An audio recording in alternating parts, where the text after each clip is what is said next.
ഇന്ന് തന്നെ ഡൗൺലോഡ് ചെയ്യൂ. കാണൂ നിങ്ങളുടെ ഫേവറേറ്റ് ഷോസ്. വരുണിന് എന്തെങ്കിലും മാനസിക പ്രശ്നമുണ്ടോ? ഉണ്ട്. എനിക്ക് ഭ്രാന്താണ്. എന്താ ബുദ്ധിമുട്ട് വല്ലതും ഉണ്ടോ എനിക്ക്?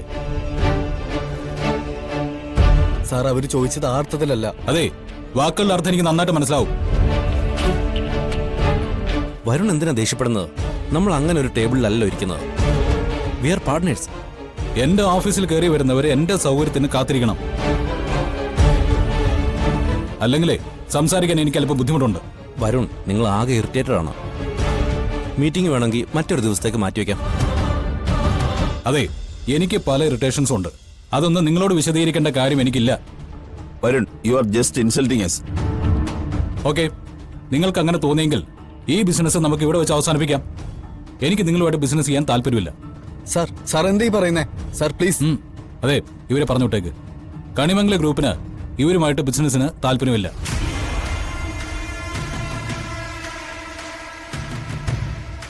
Sir, excuse me.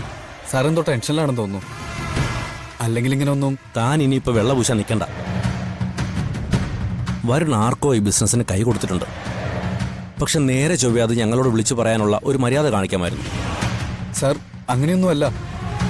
ഓക്കെ, ഞങ്ങൾ പരമേശ്വരൻ സാറിനോട് സംസാരിച്ചോളാം. ഇനി ഇങ്ങനെ ഒരു മീറ്റിംഗ് ഇല്ല. വാടോ.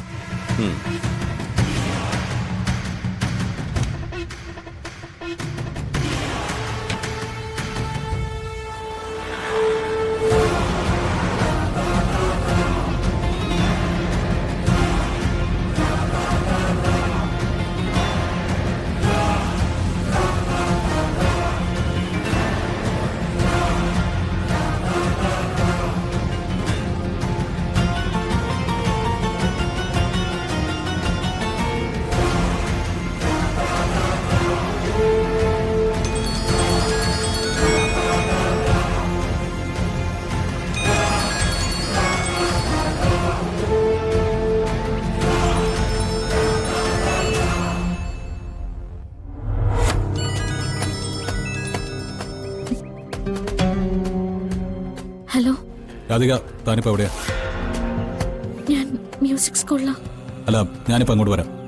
എന്തിനാ? താൻ എന്റെ കൂടെ പോരണം. എന്റെ കൂടെ കുറച്ച് സമയം യാത്ര ചെയ്യണം. എനിക്ക് കുറച്ച് സംസാരിക്കണോടോ. ഞാൻ വരില്ല. ആ, പിന്നെ കൂടെ യാത്ര ചെയ്യാൻ ഒരാളെ ആവശ്യമുണ്ടെങ്കിൽ പ്രിയങ്ക വിളിക്കേ. ഭാര്യയല്ലേ? എന്തിനാ ഈ ഭാര്യ എന്നുള്ള പദം ആവർത്തിച്ച് ഉപയോഗിക്കുന്നേ? അത് നീയല്ലേ? നിന്നെയല്ലേ ഞാൻ താലി കെട്ടിയത്? കഴിഞ്ഞു പോയ കാര്യങ്ങൾ വീണ്ടും വീണ്ടും പറയണ്ട. എന്റെ നിലപാടുകൾ ഞാൻ പറഞ്ഞു കഴിഞ്ഞു. എനിക്കിന്ന് പ്രധാനപ്പെട്ട ഒരു മീറ്റിംഗ് ഉണ്ടായിരുന്നു. കമ്പനിക്ക് ഒരുപാട് ലാഭം കിട്ടുന്ന കേസാണ്. പക്ഷെ വന്നവരുടെ മുമ്പിൽ എനിക്ക് ആ പ്രോജക്റ്റ് പ്രസന്റ് ചെയ്യാൻ പറ്റിയില്ല. അവരുടെ മുമ്പിൽ ഞാൻ തോറ്റുപോയി. എന്റെ മനസ്സ് എന്റെ കയ്യിലല്ലായിരുന്നു. അവരുടെ അടുത്തിരിക്കുന്ന സമയം പോലും ഞാൻ തന്നെ കുറിച്ചാണ് ചിന്തിച്ചുകൊണ്ടിരുന്നത്. രാധിക, പ്ലീസ്, ഞാൻ തന്നോട് അധികാരം കാണിക്കൊന്നുമല്ല. ഇങ്ങനെ ഒരു അവസ്ഥയിൽ നിൽക്കുന്ന ഒരാളോട് ഒരു അനുകമ്പയെങ്കിലും കാണിക്കേ. അറ്റ്ലീസ്റ്റ് ഒരു 5 minutes എങ്കിലും എൻ്റെ കൂടെ സ്പെൻഡ് ചെയ്യും. ഞാൻ വരില്ല. എന്നെ അന്വേഷിച്ച് ഇവിടേക്ക് വരാനും പാടില്ല. എന്താ, എന്നെ ഭീഷണിപ്പെടുത്തുകയാണോ? അതെ.